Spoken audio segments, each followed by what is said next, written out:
Not everything is about innovations, and some things are about emotions.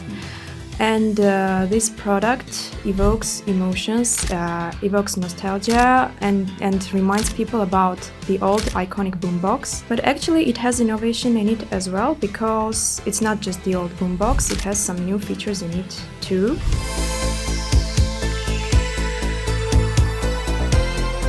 Hello, Annie. How are you?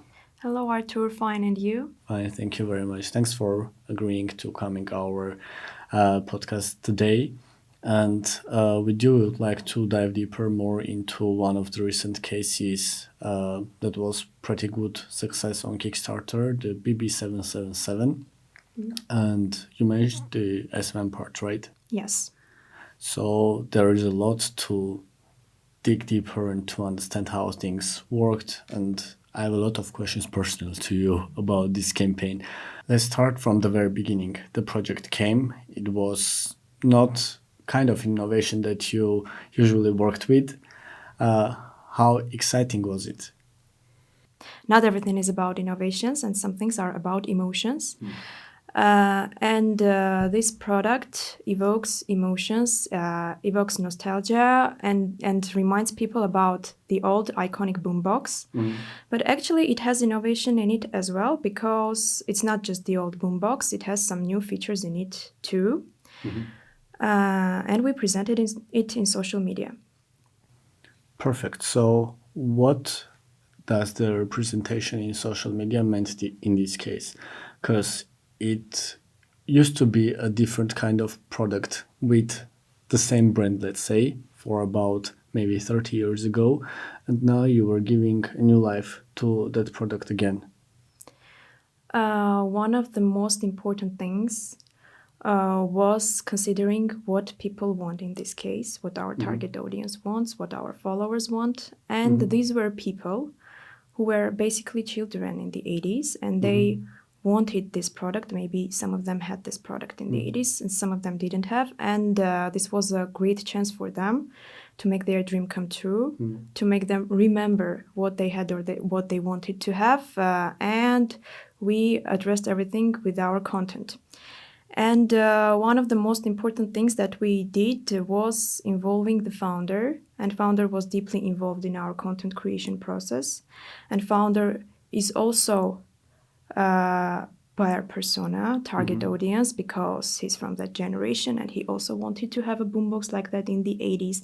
And when we posted some content with him and he was deeply involved, people saw that and they felt and it was really relatable for them, because he was the same age and they saw themselves when they saw that person there. It's quite interesting when you mentioned that founders were involved in the content creation process. Isn't it usually disturbing when creators are getting involved in the content creation and all this calendar mapping, etc.? Not in this case, because in this case, founder knew what he was creating. He created it with all his heart, and he knew who was the target audience. He knew a lot of people who would want to buy this, who want to get this. And in this case, this was good, and we got pretty interesting content with him. Especially one of the remarkable content pieces was founder's story, when he was telling his childhood story and that he wanted the boombox like that, and then he came and created it. And it resonated with the target audience. And also all other Kickstarter content telling that we are live and different other content types. Like we raised $6 million on Kickstarter. There was a video like that, and different milestone videos where he was talking. And when he was talking about Founders Edition, it was very important because people saw themselves in the founder. Yeah. That was a very important part. It's quite cool when I'm having a look at the Kickstarter page. It reminds me of the 90s movies where kind of hippie people were walking with this huge beast speakers on their shoulders with high volume, and everybody was looking at them.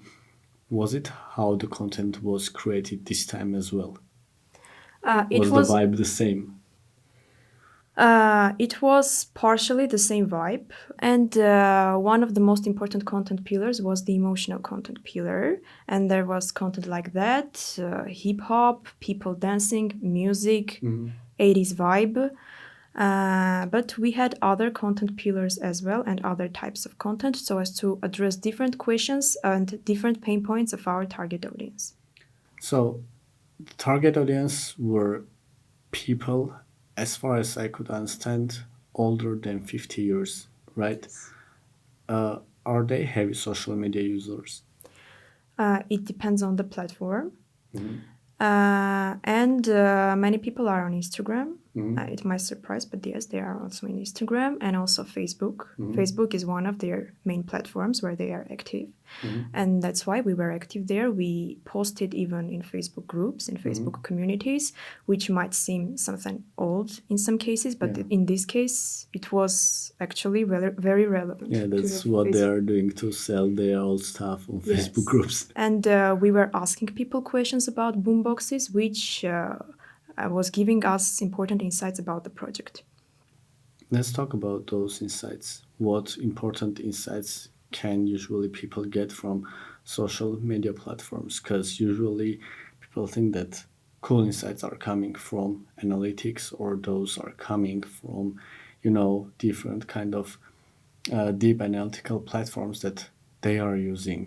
But not a lot of people are paying enough attention what social media can give to crowdfunding project. Let's dive deeper into what insights you brought to the campaign. So let's talk about our communities first.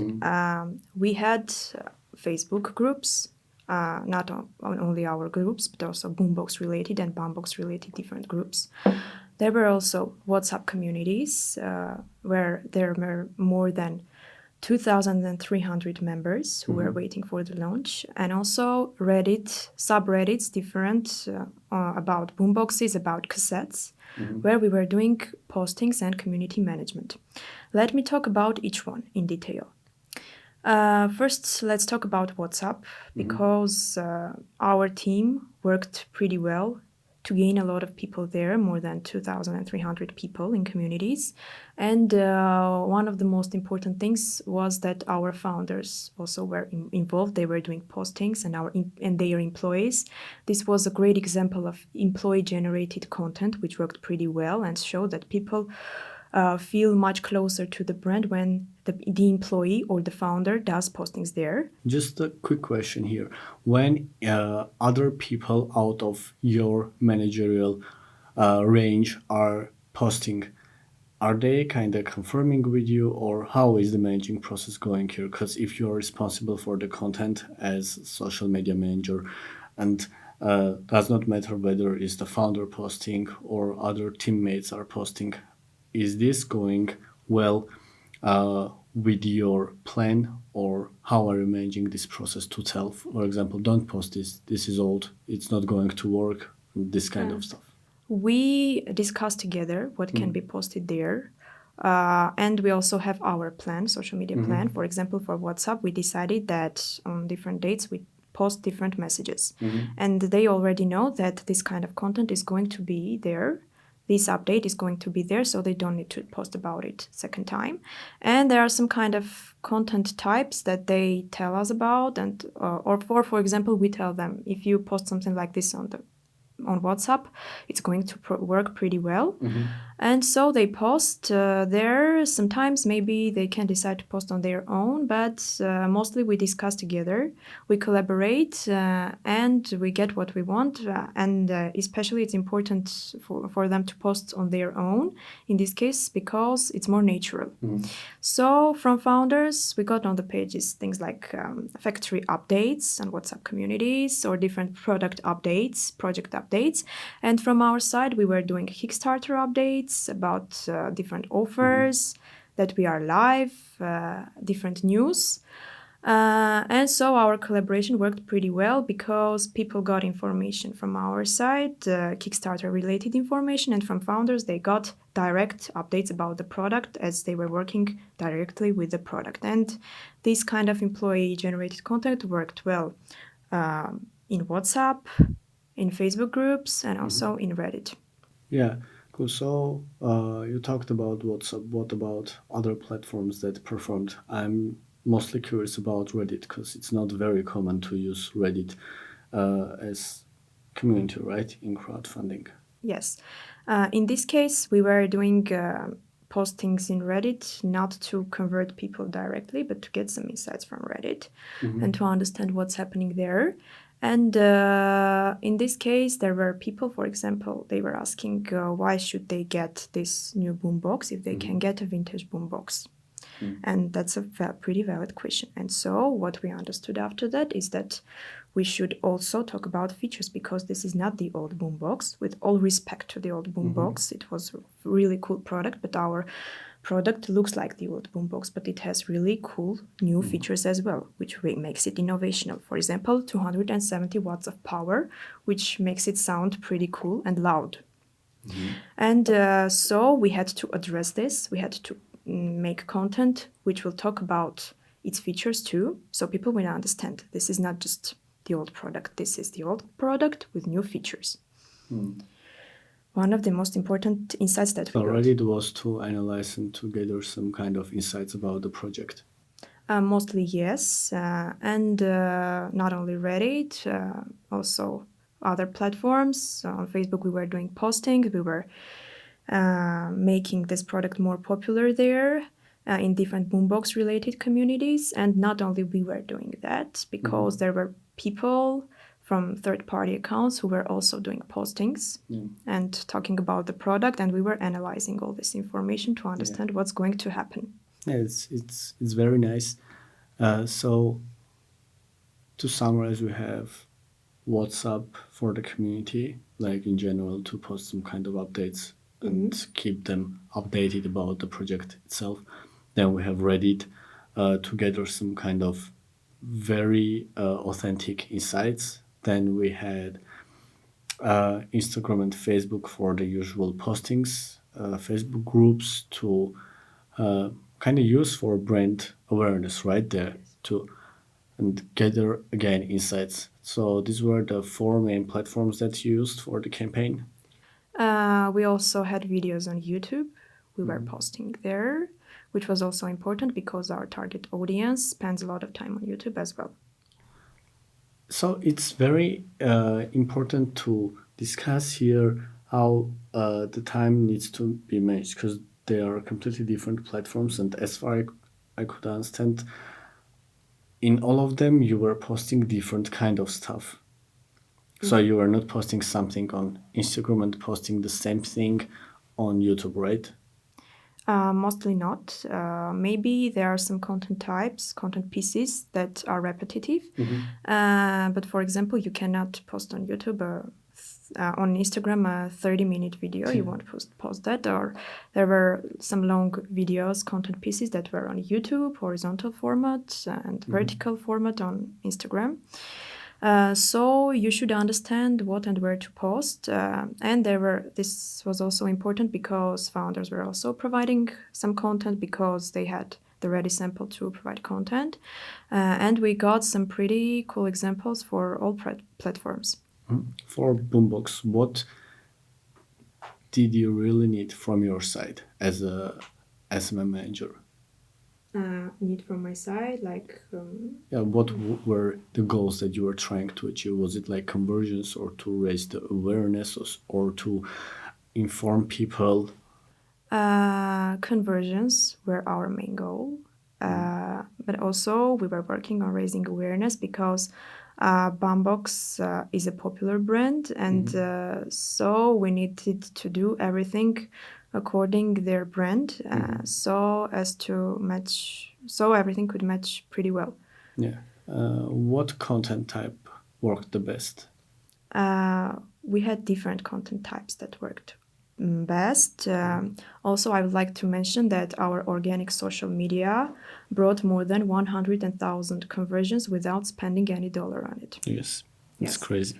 Yes, and in this case, some of the best working content formats were based on our emotional pillar and Kickstarter educational pillar. And one of the best content pieces was a milestone post. For example, we raised more than $3 million in 40 hours, or we raised more than $1 million in 1 hour. It's surreal. And when people saw this kind of content, they understood that everything is very serious. And they also wanted to become a part of this community when they saw how impressive these numbers are. And not only this kind of content, for example. Sorry, is it again about the FOMO? I think somehow yes. Yeah. Because when you see this kind of numbers, you understand that things are serious. Yeah, and you want to belong to Yes. that part of the community too. Or some founder content examples. For example, founder talking about milestones again, or founder presenting how to back on Kickstarter. We also had a carousel post about how to back on Kickstarter, after which we had impressive conversions, and then we understood to use this content in ads as well. And this kind of content, educational content, worked pretty well in ads too. And also there were emotional content examples, nostalgic content, showing the product, which would logically work well. And not only this, we had a lot of well working content examples, some from ads and some from organic social media. And for example, we are live on Kickstarter. This is announcement that we are live. This worked really very well with a lot of views, and some emotional content examples, like I'm back after 40 years with more than 50,000 views, and a lot of engagement. And what worked well also is ASMR content. Is it like when you are talking like with whisper and doing this kind of stuff? Somehow, yes. Because of the trend? I don't think so. I will explain why this worked well. In our videos, there were sounds of touching the buttons and showing it, inserting the cassette, inserting CD, AM/FM radio sound, and this and this brought a lot of attention because this was based on the emotional pillar, and this evoked nostalgia, and this kind of content awakens people's audio-visual memory, and people from the 80s watching this and listening all these sounds of buttons, of cassette, go back to the 80s. And that's why this was an important content type, which brought a lot of conversions and a lot of attention to the organic social media. Crazy how psychology is working everywhere, like in the craziest way possible. And it doesn't matter how things are changing, the way people are reacting, behaving, making decisions, like the base of that psychological stuff is always the same. In this case, yes, it worked too. Yes, maybe some things change depending on trends, but there are some things that always are classical somehow. Yeah, stayed the same. So I want to know, is there something that you would do differently if you launched the campaign again? I think actually I wouldn't change anything because it was pretty intense and it was pretty interesting. We did everything we could do during that time, so I don't regret about anything, and it was perfect. We can say that you had the maximum outcome possible. I don't know what maximum is, but it was pretty exciting. That's what I can say. Yeah, it's very nice. And I also would love to hear from you how you collaborated with other people from the same team, as there are a lot of people who are working on the same project, a lot of professionals from different departments.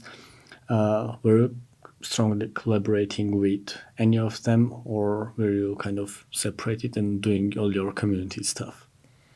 I collaborated with a lot of team members, with PM team, of course, with designers, with ads department. It was important. I will tell about each collaboration a little. It was important to work with PM department. They were the backbone of the project, of course. As usual. Yes, and we got a lot of important insights from them, from surveys, and that helped us to create content very well, to get the right conclusions. And that helped us to, for example, that how to back on Kickstarter content was important because we got that from their insights. Also, there were insights that we got from sales department because they were checking all the comments and stuff. And with designers, I think there's no need to talk about it because we were getting designs with them and all this visual stuff. Also with video team, we got pretty cool video content pieces from them. And also the ads department. This was a very interesting, pretty cool collaboration because we were creating content for them, which they could use in paid ads. Like it was huge amount of work there, like creating content, posting for target audience based on the platform, based on the pain points that they had, collaborating with everyone, making sure that you met all the brand guidelines, following the conversions that were the primary goal. So the work that you did was pretty intense. I want you to give one advice out of all the work that you did for the people who are now listening to the both of us. One of the most important advice that I can give is being flexible. Because in different stages, you should understand what your customer wants, what your target audience wants. And there are some content formats that might work well in different stages of the project. And you should understand, you should make your conclusions based on different insights. And if needed, you should adjust, change your content or add new content pieces. So you shouldn't just work by default, create content by default. You should be flexible to make changes if needed.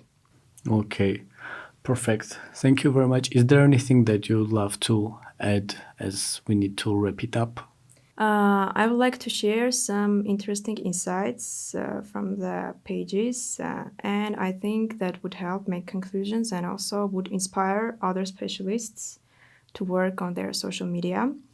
During the campaign, when we started posting and to the end of our posting period, all our marketing activities together brought to the Facebook page of Bumpboxx around 80 million views, which is more than twice more than what they had for an entire year before we worked on the page. And around 70 million views from this are from the live stage. So we got a lot of impressions, a lot of views, and we created hundreds of pieces of content. So if needed, you should create a lot of content too, not compromising the quality. This was one of the interesting insights that we could mention. Yeah, like if you're having this kind of insights, it means that you put huge amount of work there.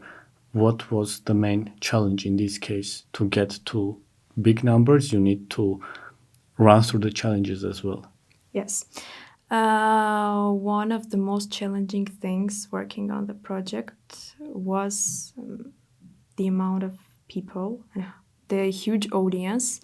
Because when you are doing something, and not only you are doing, when the project is popular, the product is popular, there are a lot of communities. You are doing postings, other third-party accounts, other people are doing postings in different communities, like more than 100 postings in more than 100 communities, and each post gets 10 or 20 comments. It's really difficult to in this noise to manage to get the important insights and to do the right conclusions based on that, and to adjust your strategy based on that so as to get the best outcome possible. Okay, perfect. Thank you very much, Ani. I think that we already gave the advice. And switching back to all the people who are watching this podcast, if you have any kind of questions to Ani regarding the SMM for BB-777 record-breaking campaign, make sure to drop those on the comment section. Also, do not forget to hit the like button and subscribe. Stay tuned.